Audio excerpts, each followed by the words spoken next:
Bom dia, senhores conselheiros, senhoras conselheiras, doutor Enio, representante do Ministério Público, senhoras e senhores servidores desta Corte de Contas, caríssimos telespectadores das nossas diversas redes de comunicação social. Com a convocação da doutora Ana Raquel para a composição de quórum, declaro aberta a presente sessão, solicitando à comissão de plenário que proceda a leitura da ata da sessão anterior. Ata da 18ª Sessão Ordinária do Pleno do Tribunal de Contas do Estado de Alagoas. Aos 2 dias do mês de julho do ano de 2024, no plenário das sessões do Tribunal de Contas do Estado de Alagoas, sob a presidência do excelentíssimo senhor presidente conselheiro Fernando Ribeiro Toledo, reuniram-se os senhores conselheiros: conselheiro Otávio Lessa de Geraldo Santos, conselheira Maria Cleide Costa Bezerra, conselheiro Rodrigo Siqueira Cavalcante e conselheiro substituto Alberto Pires Alves de Abreu. O Ministério Público de Contas esteve presente, representado pelo procurador Enio Andrade Pimenta. Havendo quórum regimental e diante da presença do Ministério Público de Contas, o excelentíssimo senhor presidente declarou em nome de Deus aberta a sessão, solicitando a leitura da ata da sessão anterior, que foi aprovada. Em seguida, foi feita a homologação do ato número 2 de 2024 da presidência, que aprova o resultado final do planejamento estratégico do TCEAL. Na hora do expediente, não houve quem quisesse fazer uso da palavra, passou-se para a ordem do dia. Relator conselheiro Otávio Lessa de Geraldo Santos, TC 7835-2023 e TC 7850-2023, ambos que tratam de prestação de contas de governo municipal, adiados para a próxima sessão. TC 7502-2024, representação, aprovado acórdão 110, e TC 7842-2023, prestação de contas de governo municipal, aprovado acórdão 111. Relator conselheiro substituto Alberto Pires Alves de Abreu, TC 884-2024, representação, aprovada acórdão 112. Encerrada a ordem do dia, não havendo mais processos a relatar, nem quem quisesse fazer uso da palavra facultada, o excelentíssimo senhor presidente informa que já foi dado início às modificações nas diretorias finalísticas. Em seguida, encerrou a sessão, convocando a todos para a próxima no horário regimental. Em discussão, a ata. Não havendo contestação nem impugnação, considero-a aprovada. Concedo a palavra a Vossa Excelência no hora do expediente. Não tendo quem dela queira fazer uso, passamos à ordem do dia. Vai relatar pela ordem, conselheiro Otávio Lessa. Senhor presidente, senhora conselheira, senhores conselheiros, doutor Enio aqui representando o Ministério Público. Veja, eu tenho a prestação de contas do município Jacaré dos Homens, exercício financeiro de 2022, do senhor José Floriano Bento de Melo, prefeito municipal, para parecer e análise. E tenho também presidente do município de Palestina, José Djalma Gonçalves da Silva. Dos dois pareceres. O número do processo? É o 7835-2000, que ficou da semana passada. Crescer. 7835-2023 e o 7850-2023. 3550. O doutor Enio, os dois processos eles têm uma mesma característica. Um que é com relação à suplementação orçamentária, que todos dois fizeram os gastos sem a devida aprovação do Poder Legislativo. No de Palestina, nós verificamos que, após executada a despesa, a Câmara aprovou a suplementação, aprovação posterior. E aí, dando uma verificada, que era um caso para mim novo, foi verificado que alguns tribunais, e onde eu peguei um voto mais consistente, foi de Minas Gerais, do conselheiro Vanderlei Ávila, onde eles acataram, tendo em vista que o próprio Poder Legislativo, ele seria depois o aval daquela despesa que foram realizadas e eles estariam aprovando. Então, a diferença do processo nas outras, todas as outras condicionantes, eles são idênticos, só os números, obviamente, com relação ao seu orçamento mensal. Então, eu pensei nisso, com relação, vi o Ministério Público nas duas nos dois processos, que aí todos os dois pedidos pelo Ministério Público foi pela rejeição. E daí a gente, se quiser, eu vou relatar ponto a ponto com relação a um ou aos dois. Mas seria apenas o voto final nosso seria com relação pela rejeição, o de Jacaré dos Homens, porque ele não pediu aprovação, continuou, fez a despesa sem nenhuma aprovação no Legislativo, e aí essa solicitação do próprio Ministério Público. E no outro, o Ministério Público está pedindo, mas dentro da nossa verificação, dentro do nosso gabinete, verificou que posteriormente foi feito a aprovação daquela suplementação. Aí, presidente, aí eu facilito se aí eu vou no ponto certo ou se nisso aí a gente já... Vossa Excelência, já quer ouvir o Ministério Público nesse caso? Doutor Enio já direto com relação a isso, porque aí, se for o caso, aí eu vou relatar os dois ponto a ponto, se não for necessário. Ok. E aí a discussão vai ser só com relação à suplementação orçamentária. Senhor presidente, no processo 7850, relativo ao município de Jacaré dos Homens, a manifestação do Ministério Público nos autos, por intermédio do parecer 1735 de 2024, foi pela rejeição, né, das contas, tendo apresentado, inclusive, diversos pontos. Eu vou só sintetizar aqui, tá? Também pontos você e depois bem sucinto também. Houve aquela questão da preliminar, da instrução processual, mas que foi uma matéria que já foi analisada por esse tribunal e está em vias de resolução. E acredito que superada a preliminar, no mérito a manifestação foi pela rejeição das contas, em virtude da ausência de efetivo funcionamento do controle interno, abertura de créditos suplementares em valor superior ao fixado na LOA, né, que houve autorização de 40% e foram abertos créditos no percentual de 44,46%. Abertura de créditos suplementares decorrentes, né, alegadamente por excesso de arrecadação, mas que ficou constatado que não houve esse excesso de arrecadação. Descumprimento de metas fiscais fixadas na Lei de Diretrizes Orçamentárias. Extrapolação dos limites de despesa de pessoal do Poder Executivo, que ficou acima do limite de 54%, o valor consolidado ficou em 56,59%. Nesses 4 pontos, em razão deles, o Ministério Público, em função deles, pediu a rejeição das contas. Tendo apontado ainda diversas infrações, né, que seriam infrações mais regulamentares e que ensejariam a aplicação de ressalvas, além da determinação de que sejam, né, que essas ressalvas sejam corrigidas para o exercício subsequente. Ademais, tendo em vista essa manifestação pela irregularidade nas contas, foi sugerido também a instauração de procedimentos específicos de monitoramento e auditoria, além de auto de infração por descumprimento a normas legais e regulamentares, e também o encaminhamento do respectivo parecer prévio à Câmara Municipal, bem como ao Ministério Público Estadual, para eventuais medidas de sua competência. Depois eu vou ler exatamente o voto que está indo ao encontro das solicitações do próprio Ministério Público. Otávio, só fazer aqui uma observação rapidinho também, perdão. Pois não.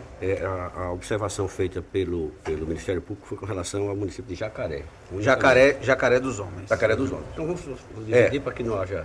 Não, tudo bem, Jacaré Okay. dos Homens. Okay. Tá bom. Que aí depois eu vou ler o voto que é exatamente... Agora seria o do Palestino. Você quer fazer os dois conjuntamente? Não é melhor encerrar com o Jacaré? Acho que fica melhor. Né? Beleza. Aí deixa eu então para o nosso voto indo exatamente ao encontro do que foi detectado e as recomendações e as determinações. Tá? Então, do voto, nós constatamos exatamente o número apurado pelo próprio Ministério Público, em ponto 446 acima da LOA, onde representou 2 bilhões e 62 acima de gastos, sem suplementação orçamentária. Então, a gente, determinando ao governo municipal de Jacaré dos Homens, a correção das falhas de natureza contábil identificadas, que na próxima prestação de contas a referida norma regulamentar seja devidamente cumprida, sob pena das contas serem consideradas irregulares com a imposição de sanções decorrentes. A integral observância na instrução normativa do TCE Alagoas 3 de 2011, pela manifestação do órgão de controle interno municipal, em relação a todos os pontos de controle neles estabelecidos, referente ao exercício 2022. E também que na próxima prestação de contas, referida à norma regulamentar, seja devidamente cumprida, sob pena de ser considerada também irregulares. C. Seja adotadas medidas efetivas no sentido de disponibilizar no exercício financeiro subsequente o saldo em caixa suficiente para atender os restos a pagar, processados e não processados, bem como os valores restitutíveis que devem ser reduzidos de forma significativa, em especial no último ano do mandato, que impõe na observância do artigo 42 da LRF, sobre pena das contas também ser consideradas irregulares. D. A correção de falhas quanto à divulgação do portal de transparência, dados referentes à execução orçamentária da Secretaria de Assistência Social, Cultura, Educação e Esporte. E, por fim, a folha de pagamento pessoal referente a diversos períodos, que no próximo prestação de contas, referida à norma, também será devidamente solicitada e poderá ser um item de constatação das contas irregulares. E o cumprimento do disposto na LDO quanto à implementação imediata das medidas necessárias ao retorno à legalidade, uma vez verificando que não atingiram atingimento das metas fiscais sob pena de que suas contas sejam consideradas irregulares. E F, a observância a partir do próximo exercício dos limites relativos à despesa do Poder Executivo com o pessoal, implementando imediatamente a medida prevista na Lei Complementar 101 de 2011, para fins de retorno à regularidade, sob a pena das contas serem consideradas irregulares. E a recomendação ao governo municipal é a observância nos prazos estabelecidos para a remessa das informações necessárias para a alimentação do Sistema de Informação sobre Orçamento Público de Educação, o CIOP, e o Sistema de Informações sobre Orçamento Público de Saúde, o CIOPS, plataformas mantidas sob os órgãos federais, a fim de evitar sanções que possam configurar dano à administração pública municipal, como a suspensão de transferências voluntárias da União, com repercussão negativa sobre as contas de faturamentos prestados. E dos encaminhamentos é remeter a cópia do voto do relator com o parecer prévio ao gestor epigrafado no meio postal por aviso de recebimento, e remeter, após o trânsito julgado, a cópia do parecer prévio à Câmara Municipal, conforme determina o artigo 149 do Regimento Interno, e C. Publicar a presente decisão no Diário Oficial Eletrônico do Estado de Alagoas, do Tribunal de Contas do Estado de Alagoas, em observância ao artigo 148 do Regimento Interno deste Tribunal. E de retornar o processo ao gabinete após o cumprimento dos dispositivos acima das medidas necessárias. Seria essa Em discussão, o voto trazido pelo conselheiro Otávio. Conselheiro, eu inicio essa discussão só para também convencimento aqui da...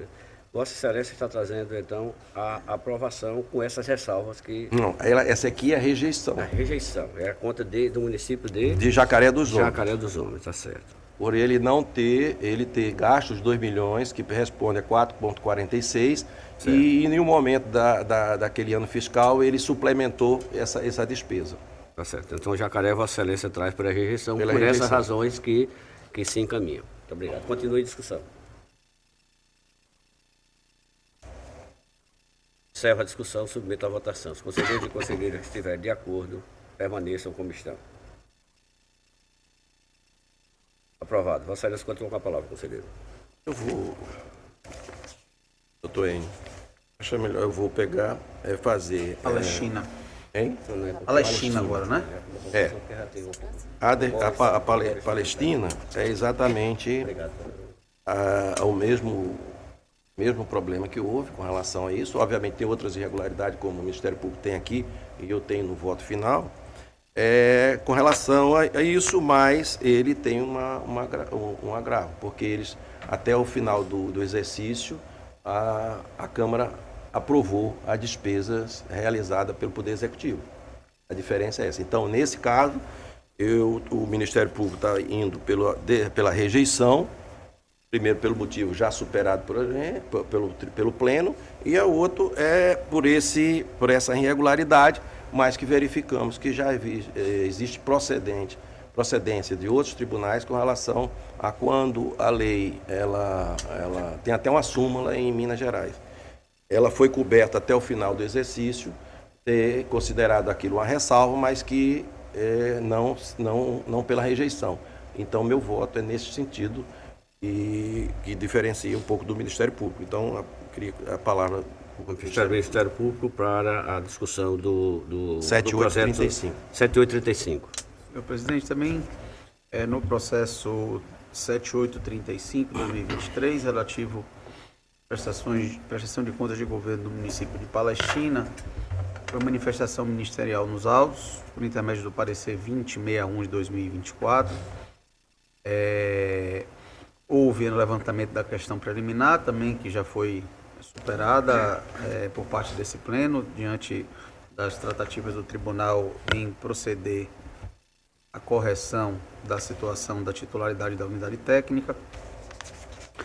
E quanto aos pontos de controle, a manifestação do Ministério Público foi pela rejeição das contas em razão e além da aplicação, né, de processo sancionatório, de aplicação de multa, por entender como irregularidades graves a insuficiência no funcionamento do órgão de controle interno, sobretudo pela presença de servidores não efetivos no exercício daquelas funções, função fiscalizatória, né, essencial à gestão e ao controle municipal, bem como pelo segundo item específico de entender irregular, a abertura de créditos suplementares em patamar superior ao fixado na lei orçamentária anual. Situação essa em que houve entendimento do conselheiro Otávio de que a aprovação de lei posterior ele supriria essa irregularidade. Entretanto, né, a manifestação ministerial foi no sentido de rejeição das contas, além desses dois pontos em que foram citados como irregularidades. Houve também outros apontamentos de ressalvas, especialmente quanto à inobservância de normas contábeis, a autorização em valor excessivo, né? O Ministério Público entende que o patamar de 40% é um valor demasiadamente alto, o que foi posteriormente, né, corroborando até o entendimento do conselheiro Otávio, né, a informação trazida pelo conselheiro Otávio, que posteriormente foi majorado para 60% do valor previsto na lei orçamentária anual. Foi apontada também falhas, né, como ressalvas, falhas de planejamento e na estimativa de arrecadação municipal, além do atraso de transmissão de dados essenciais via CIOP e CIOPS referentes à educação e saúde no exercício de 2022. Além disso, foi apontado também um alto índice de passivos previdenciários, também que pode impactar diretamente na gestão municipal, pugnando para que seja feita determinação ao gestor municipal para que corrija esses apontamentos, essas ressalvas para os exercícios subsequentes, né, com expedição de determinação por parte do tribunal. Além disso, propõe a instauração de um procedimento de monitoramento, auditoria e auto de infração para a aplicação de penalidades por grave infração a normas legais, e também encaminhamento do parecer prévio à Câmara Municipal e ao Ministério Público Estadual para eventuais atuações de sua responsabilidade. Essa manifestação, senhor presidente. Relator, por favor. Senhor presidente, começar a justificativa com relação ao porquê daquela suplementação é que, no caso do município, ele teve um recurso não esperado exatamente com relação ao saneamento do sertão referente à concessão de exploração de serviço de abastecimento d'água, de 13.570.000 naquele ano. E quer dizer, foi uma coisa, por isso, do excesso com relação aos 60%. E aí eu queria dar uma lida, que eu acho que é interessante para todos nós, com relação a esse voto que nós verificamos em Minas Gerais com relação a esse assunto. Em 14 de dezembro de 2022, foi promulgada a Lei 3.393 de 2022, ampliando o limite de crédito adicional para o patamar de 60% da doação inicial da LOA, retroagindo o efeito do exercício financeiro. Sendo assim, em apuração de crédito adicional, verificou-se que o município abriu crédito suplementar o montante de 21 milhões, sendo, por anulação, 18 milhões, do caso que já foi referido. No caso concreto, podemos destacar que a possibilidade de abrir crédito suplementar deve ser compatível com a obtenção de metas de superávit primário estabelecido para o exercício em curso, observando, dentre outras coisas, a utilização de recursos legalmente vinculados exclusivamente para atender o objeto da vinculação. Não se deve perder de vista que o bem jurídico a ser tutelado por essa norma é o equilíbrio das contas públicas, ou seja, a saúde financeira. As finanças públicas do Estado moderno não são somente um meio de assegurar cobertura para a despesa do governo, são também um meio de intervir nas políticas públicas. É o papel desta Corte de Contas avaliar a conformidade e o desempenho dos gestores responsáveis pela apresentação das prestações de contas com base em um conjunto de documentos e informações demonstrativas de natureza contábil, financeira e orçamentária, operacional e patrimonial, obtendo direta ou indiretamente, bem como verificar a ocorrência de eventos indesejáveis, falhas ou irregularidades. A gestão dos recursos públicos, a avaliação de aplicação em projetos, programas direcionados, eficácia e eficiência, efetividade, gestão visando minimizar o risco e evitar falhas ou irregularidades, entre outras situações que visam atingir o bem comum. A aprovação posterior das normas autorizadas tem o condão de ratificar os decretos que promoveram a abertura de crédito. Isso porque o órgão que aprovou é o mesmo que possui a competência para editá-lo em momento oportuno e para julgar as contas prestadas pelo chefe do Poder Executivo. Não obstante, assim, a percepção do Tribunal de Contas do Estado de Minas Gerais, no caso lá, ao se deparar com esta matéria, os autos foi pedido um reexame, número 838-778, através do voto do referido conselheiro Vanderlei Ávila, que formulou seu posicionamento inicial, dando provimento ao recurso, sendo acompanhado por unanimidade, opinando pela aprovação daquelas contas em análise, sendo seja o pedido de reexame, o pedido de exame da conta, da rejeição, é o cabeçalho de tudo, e ele botou... é vedado, aí ele botou que a lei é vedada a abertura de crédito suplementar sem a devida cobertura legal. 2, a edição de lei municipal com efeito retroativo, que autoriza a suplementação de dotação orçamentária com exercício descaracteriza irregularidade do relator conselheiro Ávila. O Tribunal de Contas de Goiás editou também a súmula 2, na ocorrência da abertura de créditos adicionais suplementares, cujos valores excedam e autorizado pela lei anual da LOA, havendo a edição da lei municipal posterior, com efeito retroativo aprovado no mesmo exercício financeiro. Admite-se a ressalva desta irregularidade nem parecer prévio, independente da aplicação da penalidade cabível. Portanto, considerando que o município cumpriu o que é estabelecido na lei orçamentária anual, bem como com as normas constitucionais legais de natureza financeira e orçamentária daquele exercício. E aí eu tenho as outras despesas que foram todas concluídas dentro do patamar e passamos para o nosso voto, que é emitiu parecer prévio recomendando a aprovação com ressalva com as seguintes determinações, recomendações e encaminhamentos nos seguintes termos. Ressalva, determinar o atual gestor do município de Palestina que, por ocasião da formulação da LOA, não inclua autorização para créditos adicionais ilimitados, em observância ao artigo 167, inciso 7 do artigo 165, parágrafo 8 da Constituição Federal, e a vedação contida no parágrafo 4 do artigo 5 da Lei de Responsabilidade Fiscal. Determinar o governo de Palestina. A correção das falhas de natureza contábil identificada que na prestação de contas referida às normas regulares seja devidamente cumprida, sob pena das contas serem consideradas irregulares. B. A integral observância da instrução normativa do TCE a 3 de 2011, pela manifestação do órgão de controle interno municipal em relação a todos os pontos de controle nela estabelecidos, e que na próxima prestação de contas, referidas normas também seja vista ou serão consideradas irregulares. C. A realização de concurso público voltado ao preenchimento de cargos efetivos em funções inerentes ao órgão central de controle interno municipal, em prazo a ser assinado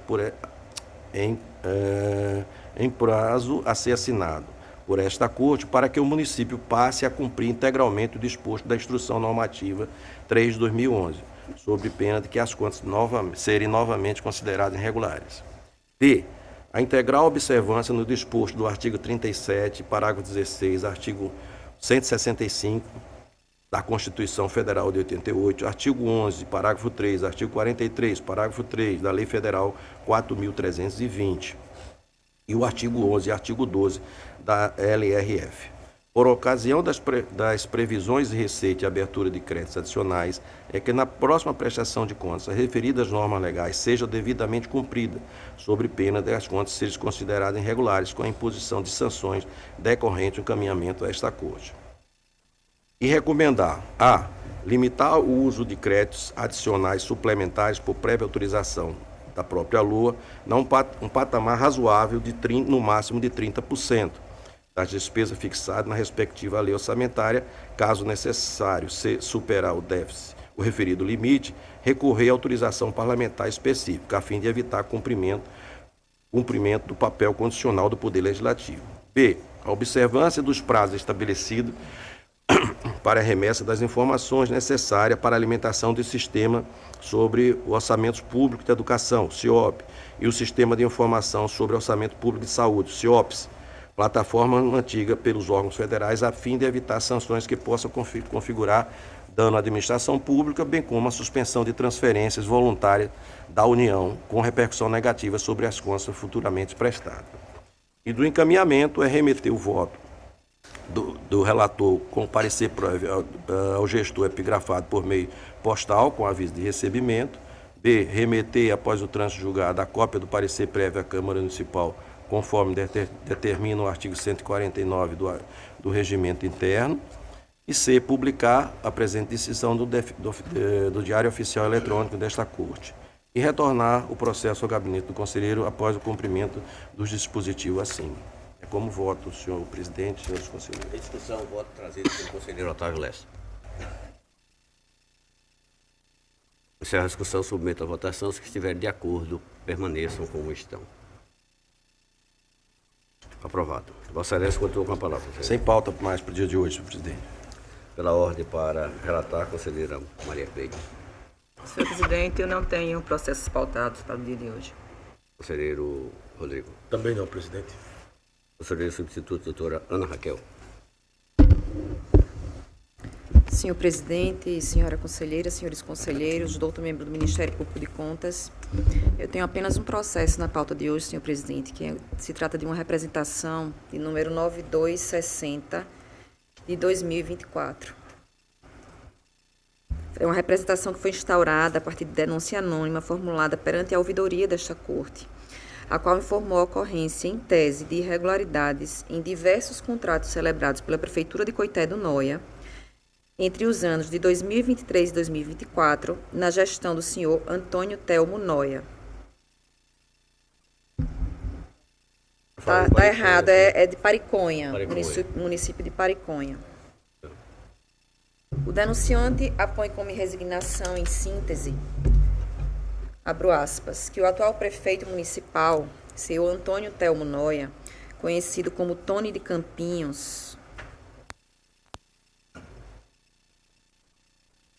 vem dilapidando o já escasso patrimônio público, se apropriando indevidamente de milionários recursos públicos por meio de contratações de fachada, flagrantemente superfaturadas, que em nada beneficiam a cidade de Pariconha, mas que a empobrecem e retiram de seu povo condições mínimas de dignidade. Acrescenta que o município vem celebrando contratos criminosos com empresários escolhidos e supostamente vencedores de licitações inexistentes, preparadas para dar ideia de legalidade a procedimentos de fachada, efetivados ao arrepio da legislação e da Constituição Federal. Pugnou pelo recebimento do expediente e o seu processamento como denúncia, de modo a apurar a destinação da vultosa cifra do erário de Pariconha, bem como pela aplicação das penalidades previstas na legislação ao prefeito e aos secretários municipais signatários dos contratos, e a suspensão das contratações com aplicação de multa e condenação por dano ao erário aos responsáveis pelas irregularidades noticiadas. Com juízo positivo de admissibilidade pela presidência dessa Corte, os autos foram distribuídos a esta relatora. Encaminhados ao Ministério Público de Contas, foi ofertado parecer de número 2911 de 2024, no qual opinou pela realização de diligência preliminar à admissão do feito, com a finalidade de intimar o representante para que regularize sua identificação. Em breve síntese, esse é o relatório, senhor presidente. Ministério Público, por favor. Senhor presidente, houve manifestação ministerial nos autos por intermédio do parecer 2911 de 2024.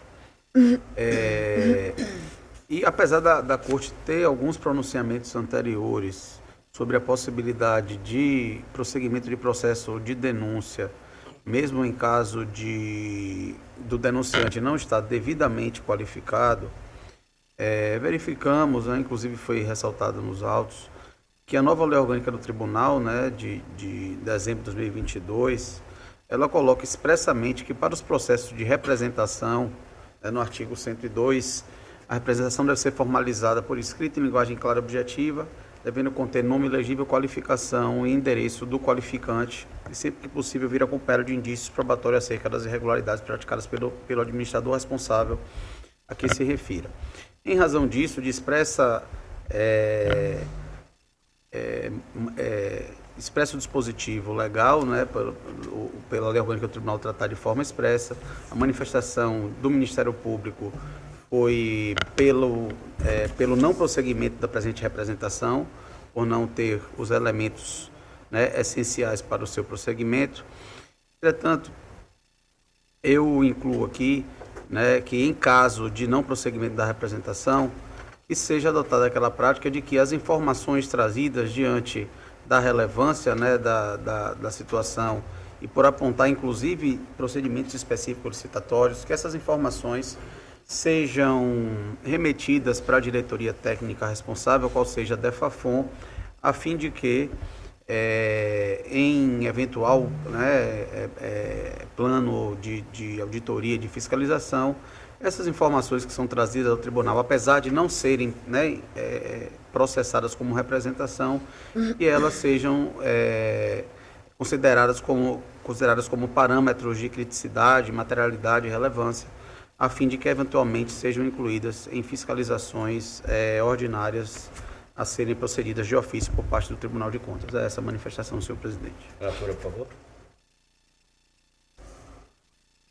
Passo aqui aos pressupostos de admissibilidade, como bem falou o doutor Enio, estão indicados na lei orgânica, é o artigo 102, parágrafo 1º, que estabelece em síntese os requisitos de que seja formalizado por escrito, em linguagem clara e objetiva, que contenha qualificação e endereço do representante e que, sempre que possível, venha acompanhada dos indícios probatórios acerca das irregularidades praticadas pelo administrador responsável. No particular, a peça que deu origem à presente representação foi formalizada por escrito, em linguagem clara e objetiva.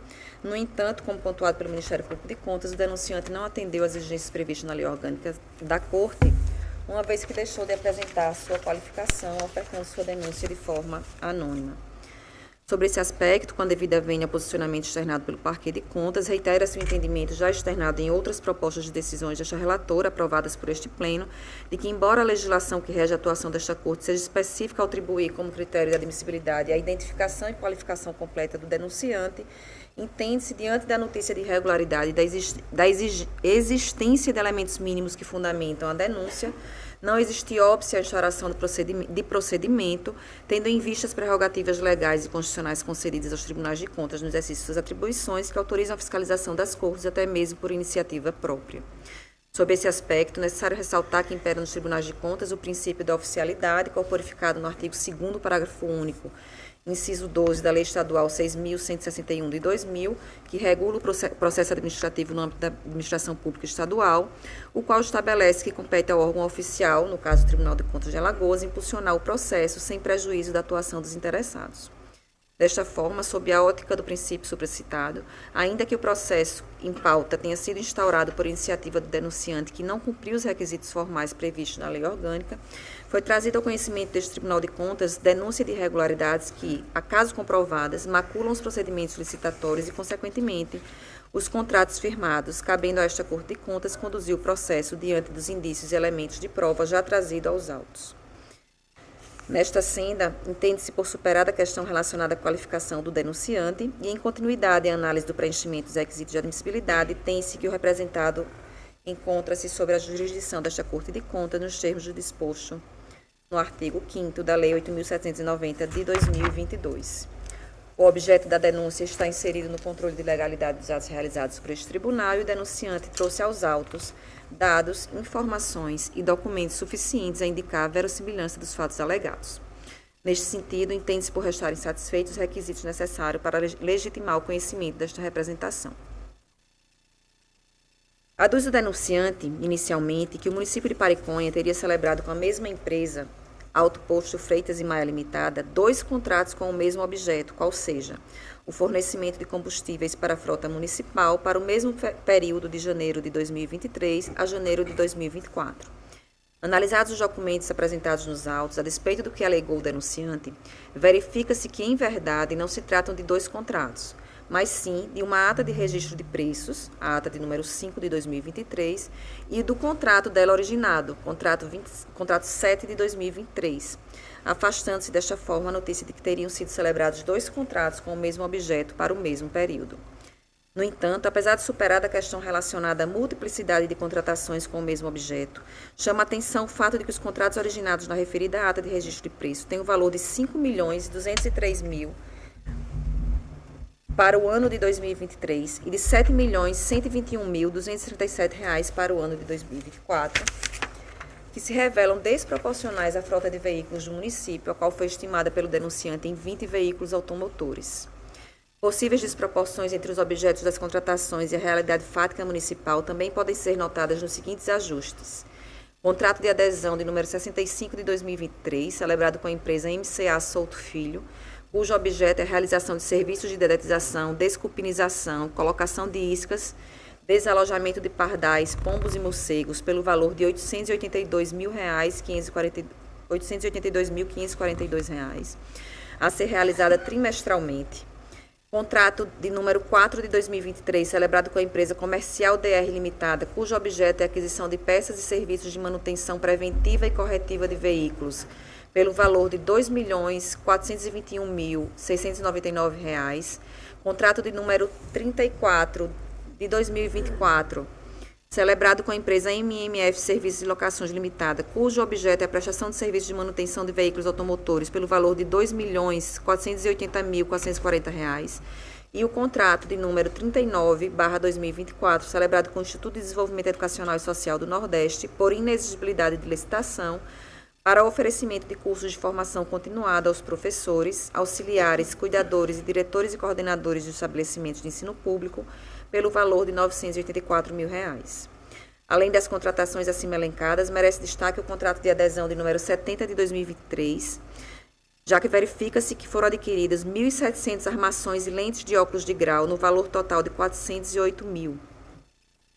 Sem a realização de um estudo prévio acerca da necessidade do município, uma vez que em consulta aos autos do processo administrativo 1743 de 2022, no portal da Transparência de Pariconha, verifica-se que a fundamentação para a compra decorreu exclusivamente de que no Brasil cerca de 25% da população usa óculos de grau, sem uma análise antecedente da real demanda do município.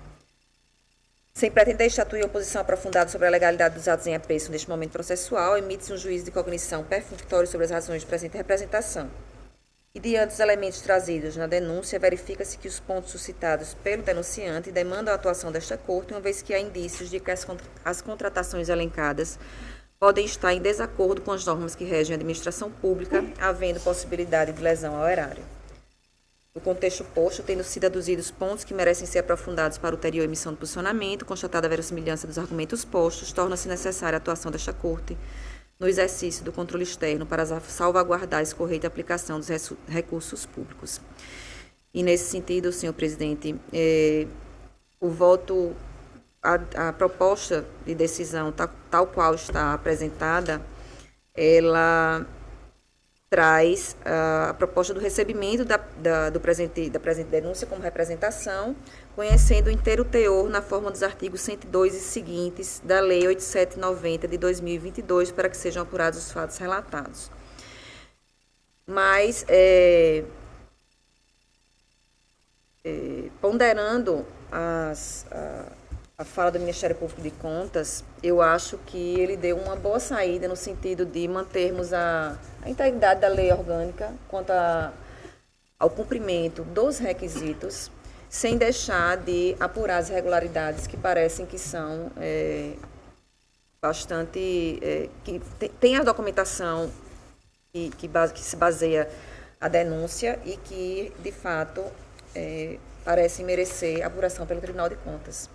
Então, eu acho que, em vez de a gente receber como representação, a gente receber as informações e encaminhar para a diretoria para que ela analise a partir de diligências e abra, se entender necessário, um processo de fiscalização próprio, senhor presidente. Essa é a proposta reformulada agora, nesse momento, a partir das ponderações feitas pelo doutor Enio, senhor presidente. Em discussão, a proposta de voto da doutora Ana Raquel. Beleza, Rodrigo. Algumas considerações com relação aos encaminhamentos e com relação ao procedimento em si. Uma coisa que a gente percebe muito na condição de julgador é que as manifestações do cidadão, por meio do nosso principal canal de comunicação, que é a ouvidoria, ela pode se fazer, inclusive, de forma anônima, previsto na Lei 13.460/2017. É uma possibilidade. E aí, quando eu estive à frente da ouvidoria, pode ser feito de forma anônima, pode ser feita de forma sigilosa, reservada, ou de forma aberta também. E quando a gente esteve à frente da ouvidoria, quando o cidadão nos procurava e pedia sigilo com relação a... ou quando vinha uma denúncia anônima, a gente simplesmente solicitava que no processo de abertura da representação figurasse como interessado, não aquela parte que entrou, para protegê-la, em razão do sigilo, da solicitação de sigilo, mas a própria ouvidoria como parte, como interessado, melhor dizendo, já que não existe parte no polo ativo. E aí, essa manifestação, ela recebe necessariamente um tratamento, recebe um tratamento para verificação de elementos preliminares, para trazer indícios mínimos para que o julgador possa fazer essa avaliação de admissibilidade ou não admissibilidade da representação. E aí a gente entra no segundo ponto que eu queria tocar aqui, é que muitas vezes a gente tem recebido manifestações vindo do nosso principal canal de comunicação, e essas manifestações, por não terem o tratamento devido, não terem o indício, acaba ficando um pouco prejudicado, em razão do fato que a gente não pode abrir representação com base só em suspeita, prevalecer o entendimento de que nós atuamos na esfera administrativa, todas as admissibilidades, porque do outro lado tem a honra da pessoa, a dignidade de quem está como gestor, e a legislação exige que a gente tenha indícios mínimos, muito embora não está prevista na nossa lei orgânica, mas as legislações que orbitam, elas falam da necessidade de justa causa motivada, falam da necessidade de indícios mínimos de admissibilidade que não se confundem com meras suspeitas. E aí eu chamo a atenção ao fato que toda vez que a gente admite como representação algo que não tem esse indício mínimo, a prevalecer o entendimento que nós atuamos na esfera administrativa, A gente estaria em tese praticando um crime de abuso de autoridade, né? É previsto na lei desde 2019 que a determinação de investigação na esfera administrativa, judicial, penal e civil, sem justa causa motivada, isso eu venho não dessa forma, mas eu tenho muito cuidado para, quando não identifico elementos mínimos ou justa causa motivada, para não votar pela não admissibilidade da representação. Então, eu acredito que, feitas essas considerações, que esse colegiado tem que ter um cuidado muito grande, né? A gente tem a parte ex-adversa, a gente tem, às vezes, uma banalização da abertura de processos de fiscalização, né? Fiscalização é uma coisa que é possível, mas processo de representação que tem natureza preponderantemente sancionatória, punitiva, nós temos elementos outros e nós temos uma responsabilidade muito grande. Então, eu concordo com o encaminhamento dado pelo Ministério Público, sugerido pelo Ministério Público, da não admissibilidade como representação, né? Ressaltando mais uma vez esse cuidado que nós temos que ter como um colegiado, que muitas vezes impacta na esfera jurídica do gestor, né? É isso, senhor presidente. Apenas para fazer um esclarecimento, Vossa Excelência apresenta um voto divergente ou acompanha o encaminhamento que entendeu Ao final, a doutora Raquel, ela trouxe um encaminhamento pela não admissibilidade, foi isso que eu entendi, né? Ela mudou ao final. encaminhando Não para pela falta de requisito e encaminhamento para a diretoria para que ela possa... Ela conduziu no sentido de admitir como representação, mas ao final ela reformulou Isso. para não admitir. Na verdade, a intenção inicial era seguir, na verdade, a nossa própria jurisprudência, que a gente já inúmeras vezes nós recebemos e admitimos processos de representação por denúncia anônima, tendo ou não sido como responsável, figurando como interessado a ouvidoria. Mas, e considerando por óbvio as informações e o teor da denúncia trazida. Mas eu acho que o que foi trazido pelo Ministério Público, eu acho que é uma saída muito mais... atende a nossa lei orgânica, e eu acho que atende também o cumprimento pelo Tribunal de Contas da nossa missão, que é salvaguardar o patrimônio, não deixar que fatos importantes deixem de ser apurados por conta de formalidades. Isso. Ainda em discussão, conselheiro Otávio. Com relação a essa denúncia, mas tem documentos que realmente comprove não, mas que dê indício a esse tipo. Documentação relativa aos contratos. Então isso é concreto, existe, ou seja, é anônima, superou, mas existe a documentação. Aí, presidente, eu vou pedir vênia a todos. Eu acho que o tribunal tem que mostrar efetividade. Se a gente for colocar isso para a diretoria técnica, para depois ela botar na prestação de conta, que vá verificar, houve alguma coisa, para mim é perda de tempo. O meu voto é no sentido de receber e apurar. Se a gente tem uma documentação que leva fortes indícios daquele dano, do qualquer que seja, o meu voto é no sentido sempre de apurar. Nós temos que ter efetividade. No meu conceito, eu acho que a decisão imediata, buscar, vamos dizer assim, apurar aquilo que está lá, que foi comprovado pela denúncia, eu acho que ela cabe sim à representação. E meu voto é que a representação ela seja aceita e apurada. Nesse sentido. Só fazendo do indício. Há indício todo. Não, tem trazida toda a documentação. Aqui a gente trata de a única questão aqui é o requisito da identificação que é exigida, que na verdade há na lei orgânica nova e já havia na antiga. Já havia na antiga a necessidade de identificação e qualificação do denunciante. Mas não se trata de pegar os dados e levar para a prestação de contas. É no sentido de encaminhar para a diretoria, para que ela apure através de um procedimento próprio que não seja de representação.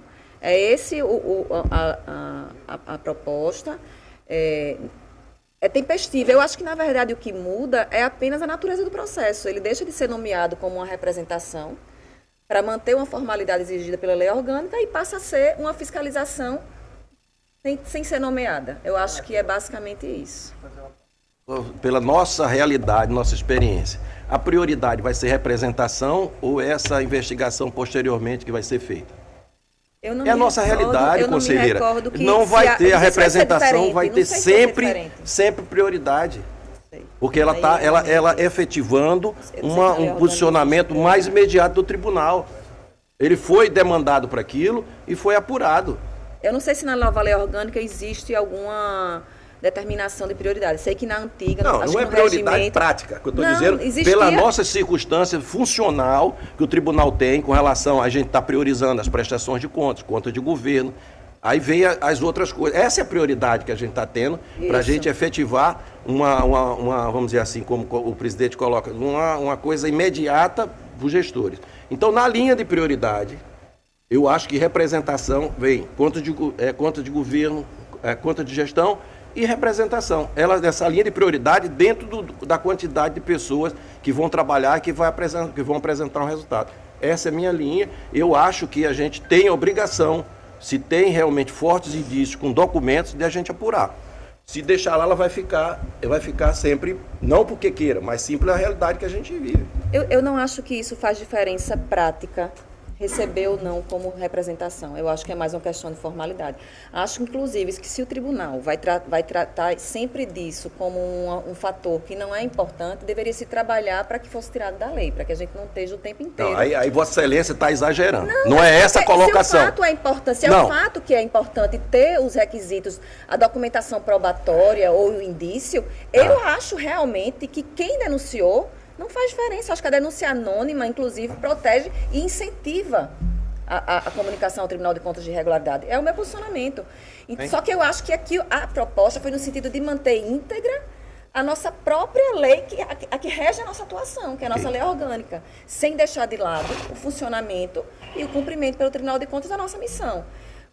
E eu acho que se sempre isso fosse colocado como secundário, é melhor que a gente proponha uma reformulação. Não, Vossa Excelência está exagerando na colocação, no sentido do que eu estou falando, é o sentido prático da nossa situação funcional da diretoria. É isso que eu estou colocando. Jamais eu vou fazer uma colocação dessa de que se é uma denúncia, ela vai ter tratamento diferente. Não vai ser assim. O tribunal tem que tratar e a gente vai chegar em algum momento que vai ter esse equilíbrio. Todo mundo vai ter quantidade de trabalho e vai exercer a mesma força em qualquer determinação que a gente tenha. Mas Vossa Excelência está aqui há bastante tempo e sabe das nossas carências com relação a esse tipo de servidores que a gente não tem. E é óbvio que vai ter, isso é praticidade, não tem diferença da nomenclatura, mas a nomenclatura com relação ao que a gente está querendo para chegar no ponto de equilíbrio, para que o tribunal venha e está na média está na média do Brasil com relação à eficiência de soluções e verificação daquilo que a Constituição determinou dele, a gente vai demorar um tempo. A gente vai demorar um tempo por deficiência, obviamente, financeira e de pessoal. É isso que eu estou querendo colocar. Então, meu voto é nesse sentido, por saber que isso, na prática, tá? Na prática, vai ser assim. E Vossa Excelência sabe muito bem, porque sabe e conhece a estrutura do tribunal. Não, na verdade, assim, a gente raramente encaminha dessa forma. Talvez seja a primeira ou a segunda, então eu não saberia dizer qual seria a prioridade. Mas eu acho que a definição, qualquer uma que seja, vai atender. Acho que a intenção inicial foi no sentido de manter a integridade da lei. E acho que a gente tem que sempre prezar por isso. Por isso que eu digo que eu acho que se for isso, a prioridade é sempre isso, e eu não vejo problema em ser, acho que devia se trabalhar para isso. Foi por isso que eu falei. Eu não acho que seja um exagero. Eu acho que seja uma forma de a gente trabalhar com aquilo que a gente entende que é o mais importante. Mas eu acho que qualquer uma das situações vai atender ao objetivo. E aí, Vossas Excelências definem. O mais importante é isso. Nós estamos aqui preservando uma atuação firme, contemporânea do tribunal. Naturalmente, se ela vai ser encaminhada pela diretoria, você vai ser aceita como representação, acho que não muda a ideia do tribunal efetivamente atuar. Como Vossa Excelência traz o voto pela aceitar como representação e a conselheira encaminhou a solicitação, enfim, se acompanha uma sugestão do Ministério Público, em vez de representação, que haja uma seleção pela própria parte técnica do tribunal, nós temos, de fato, duas propostas de voto aqui apresentadas, uma pela conselheira e outra pela Vossa Excelência. Como vota a conselheira Maria Cleide? Senhor presidente, com todas as vendas aqui a discussão, ao conselheiro Otávio, eu acho que essa linha de raciocínio é muito boa, a gente está sempre em discussão, é muito importante. Mas eu entendo que a possibilidade de fazermos uma avaliação, de analisar, de acompanhar essa análise dessa denúncia, não ser aceita como uma denúncia, como uma representação, mas o gabinete também tem um fator importante de acompanhar, né, como é que está sendo feita essa investigação.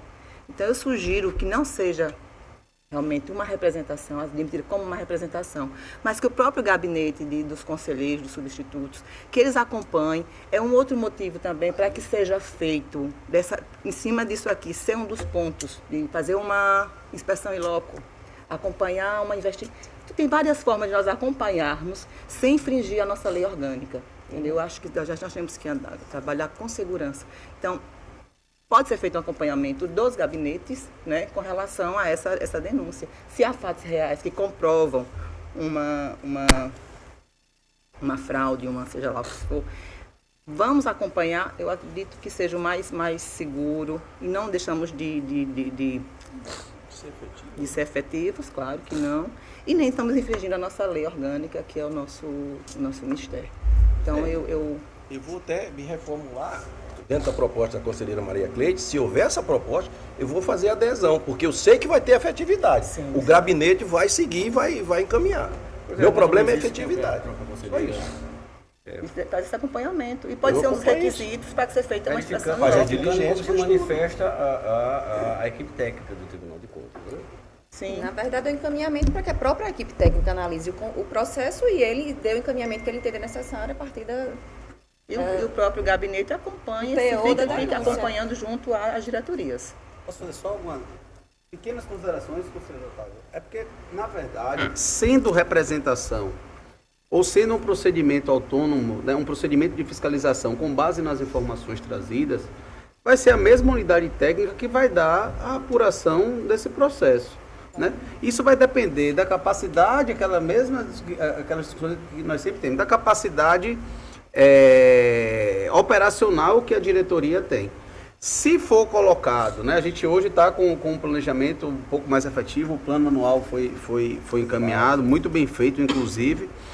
Então, o próprio plano prevê que em situações de gravidade detectadas pelo tribunal, diante de critérios de criticidade, o tribunal vai ter um espaço na sua programação para fazer aquela fiscalização.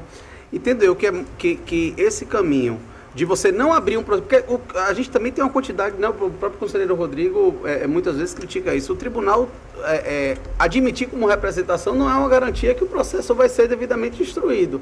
Né? A instrução do processo e a celeridade nessa apuração depende muito mais da capacidade, do impulso que vai ser dado na diretoria, no caso da DEFAFON, do que o processo ter uma nomenclatura de representação. Se a própria lei do tribunal está dizendo que nós só devemos admitir a representação quando ela é feita por pessoa devidamente qualificada, eu acho que o tribunal pode agir de ofício, a gente traz essas informações, a gente não perde essas informações trazidas, isso é remetido, né, essas informações, inclusive tem até um juízo já da proposta de voto da conselheira Ana Raquel, já existe o juízo de que há fortes indícios, então isso é um elemento de criticidade já vermelho na diretoria. A partir desse momento a diretoria chegou lá, abriu um espaço de encaixe, ela já faz essa verificação e tramita da forma mais séria possível. E a gente não estaria passando por cima do que diz a lei, que é de só admitir como representação, que é um dos procedimentos fiscalizatórios do tribunal, quando houver essa devida qualificação do representante. Então, penso que essa solução ela não prejudica a celeridade. O que vai tornar o processo célere é a forma como ele vai ser distribuído e conduzido na diretoria, e não a nomenclatura que vai ter, se vai ser um processo de inspeção ou se vai ser um processo de representação, penso eu. Só essas considerações, mas, assim, acho que a gente deve, o tribunal, adotar uma certa padronização nisso. Então, sempre que chegar uma denúncia anônima, já se remete à diretoria, né? Porque não vai ser admitido como representação, porque não é permitido na nossa lei orgânica que se siga dessa forma. Conselheiro Rodrigo. Eu acompanho os encaminhamentos propostos no sentido de admitir como um procedimento diverso da representação. Eu acredito que, por lei, realmente a representação ela tem uma prioridade. A própria lei que trata das contratações fala em prazo, a nossa lei orgânica fala em prazo para julgamento, principalmente após concessão de medida cautelar. Mas estatisticamente, se a gente for ver no nosso tribunal, a representação ela acaba não tendo essa prioridade, né? A gente tem todas as razões históricas que a gente já conhece, a gente já tratou aqui. Então, com relação a esse encaminhamento proposto, inclusive nós já discutimos na comissão a necessidade de se encaminhar previamente à diretoria de fiscalização para que ela possa trazer elementos para que seja embasado realmente o juízo de admissibilidade da parte com base em todas essas cautelas que eu já mencionei também nos momentos anteriores. Então eu acho que é um encaminhamento mais prudente, né? O que apenas me chama a atenção é o fato de que, no caso, como é algo que se originou da ouvidoria, esse tratamento ele deveria ser feito na ouvidoria, mas a gente sabe que existem aspectos que precisam de estruturação, de pessoal qualificado para fazer essa instrução inicial mínima, presidente. Então, eu acompanho a proposta. Agora eu me perdi, eu acho que foi a proposta de voto da conselheira substituta Ana Raquel. Tá. É só essa adesão que a conselheira imagina que possa naturalmente também ser acompanhado pelo gabinete. O interesse que o gabinete tem naquele processo ficar acompanhando a tramitação na diretoria finalística. Ok, eu acompanho. Então vence o voto de Vossa Excelência. Continua com a palavra. Não tem mais processo na pauta, senhor presidente. Pela ordem para relatar o doutor Alberto. Senhor presidente, senhoras conselheiras e conselheiros, todos que nos assistem, venho relatar um processo de representação de número 9458/2024. O representante é o Ministério da Fazenda e em desfavor do município de Arapiraca.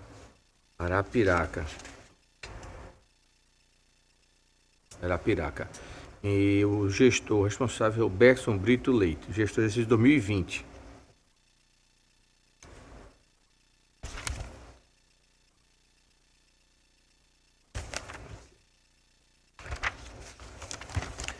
Essa representação é formulada pela Receita Federal, integrante do Ministério da Economia, através do ofício de número 98/2024, em que narra fatos que supostamente caracterizam atos de improbidade administrativa praticadas pelo diretor-presidente do regime próprio de previdência de Arapiraca, no período entre janeiro e dezembro de 2020.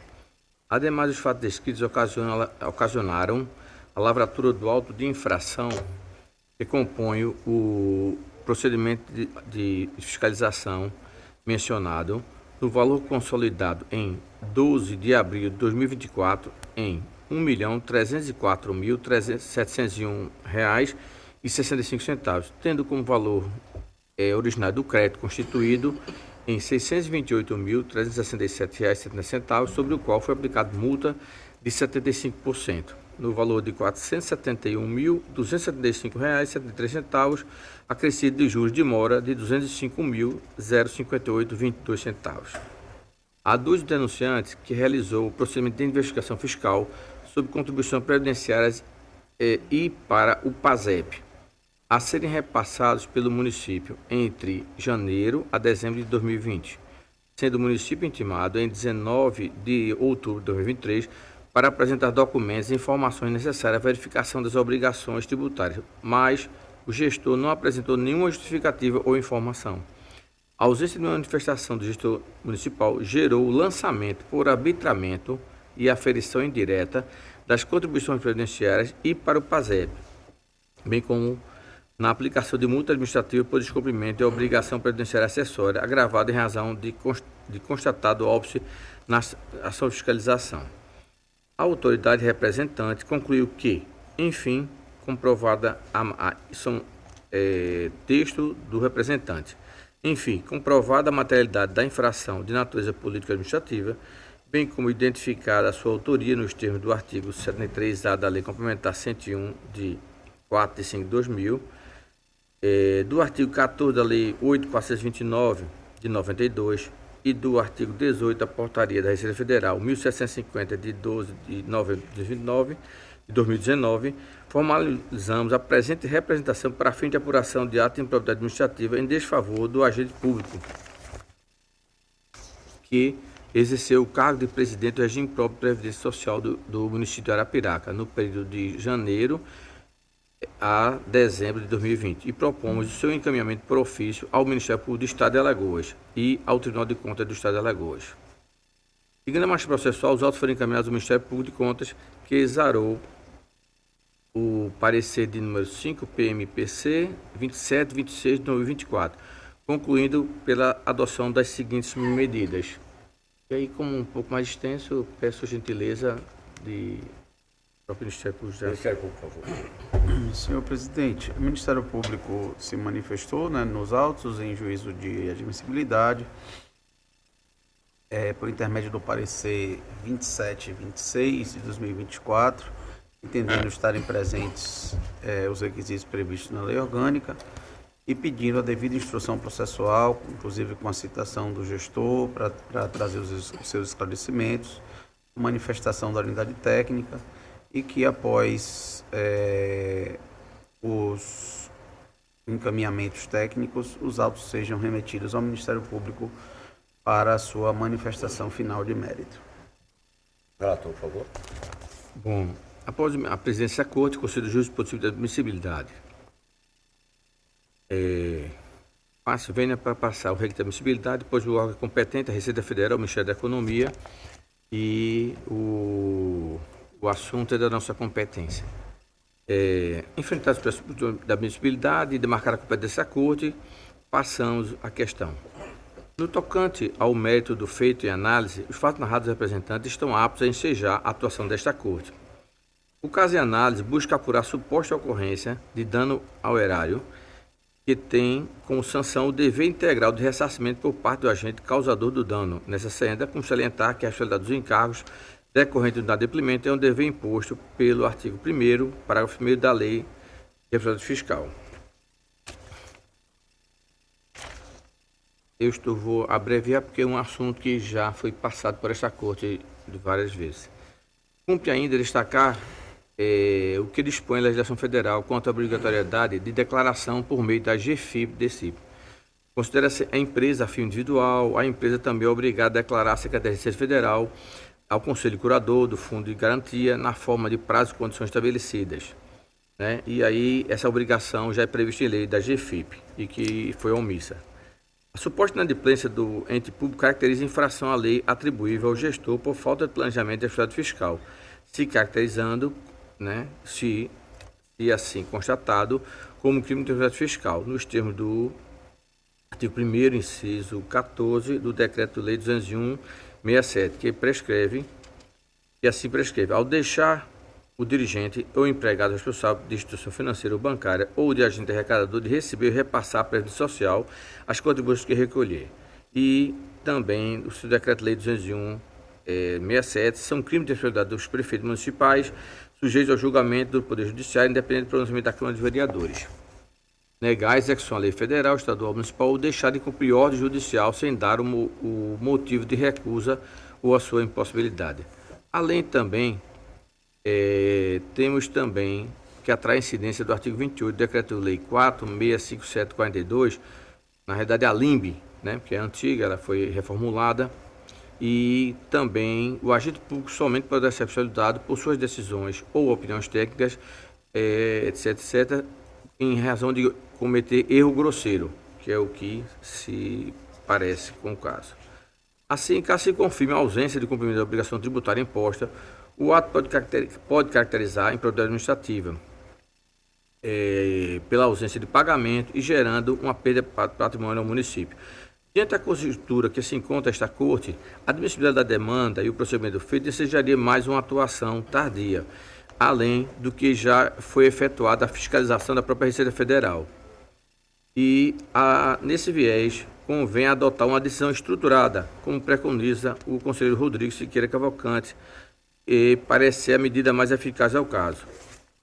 E diante de, como já é matéria, né, mas já foi estudado bastante essa Corte, apesar de concordar com a juntada do relatório de auditoria que foi realizada pelo Ministério da Economia na respectiva expressão de contas dos entes municipais, defende a partir do diálogo com os setores técnicos e profissionais dos RPPS e desta Corte de Contas, deve adotar as seguintes medidas: fiscalizar anualmente a atualização dos cálculos atuariais nos termos da Lei de número 9.717/98, fiscalizar se os profissionais que atuam nos RPPS de cada ente estão certificados nos termos da Portaria 1467/2022, MTP, fiscalizar se as contribuições patrimoniais e contribuições retidas dos servidores estão sendo repassadas ao respectivo órgão de previdência, focar na capacitação dos servidores RPPS, utilizando a Escola de Contas como tal, dar cumprimento à Resolução 7/2023 desta Corte de Contas, que trata dos layouts dos regimes de própria previdência no SIAP, Sistema Integrado de Auditoria Pública, editar instrução normativa orientando as atuações dos RPPS a fim de cumprir os ditames legais, cuja minuta já foram encaminhada à Presidência da Corte em 6/6 deste corrente ano. Intensificar parcerias com o Ministério Público Estadual a fim de fiscalizar o regime de própria previdência. Recomendar aos entes municipais a adequação das leis que regem os RPPS às alterações determinadas pela Emenda Constitucional 103 de 2019. Assegurar a reversão dos possíveis danos por meio do Ministério Público Federal e Estadual. Diante disso, senhores, senhoras, eu proponho a Vossas Excelências que decidam não acolher a presente representação pelas razões já expostas, porém, determinar a juntada do relatório de auditoria que foi realizado pela Receita Federal, bem como da comunicação que originou o presente procedimento, nos autos respectivas prestações de governo e nos autos respectivas prestações de contas de gestão, tanto do prefeito quanto do presidente à época do Instituto de Previdência Próprio. Expedir ofício ao atual prefeito e ao atual presidente do regime próprio de previdência do município, alertando quanto à necessidade da correção imediata das falhas, sob pena de responsabilização perante essa Corte e outras instâncias. Alertar aos gestores que eventuais cumprimentos desta Corte poderá acarretar em penalidades previstas na lei orgânica, remeter cópia da presente decisão ao setor técnico desta Corte, para fins de cumprimento das medidas elencadas no item 25, que é aquelas que já foram listadas nesse momento. Determinar o envio de cópia do ofício 98/24 da Receita Federal ao Ministério Público Estadual, também cópia do mesmo ofício ao Ministério Público Federal, determinar a Procuradoria-Geral do município em questão ajuizar a ação de ressarcimento em face do gestor, uma vez comprovado o dano e o dolo ao erário e encaminhar os devidos comprovantes. E a publicidade para fins de direito é como eu proponho a Vossas Excelências, senhoras e senhores. Em discussão, o voto proposto pelo conselheiro substituto, doutor Alberto. Encerra a discussão, submeto à votação. Se estiver de acordo, permaneçam como estão. Aprovado. Vossa Excelência, continua com a palavra. Encerrada a minha pauta, senhor presidente. Não havendo mais pauta a relatar, passamos às explicações pessoais. Concedo a palavra a Vossas Excelências. Não havendo quem dela queira fazer uso, convoco os senhores conselheiros e senhoras conselheiros do Ministério Público para a próxima sessão em horário regimental. Encerra a presente. Uma boa semana de trabalho.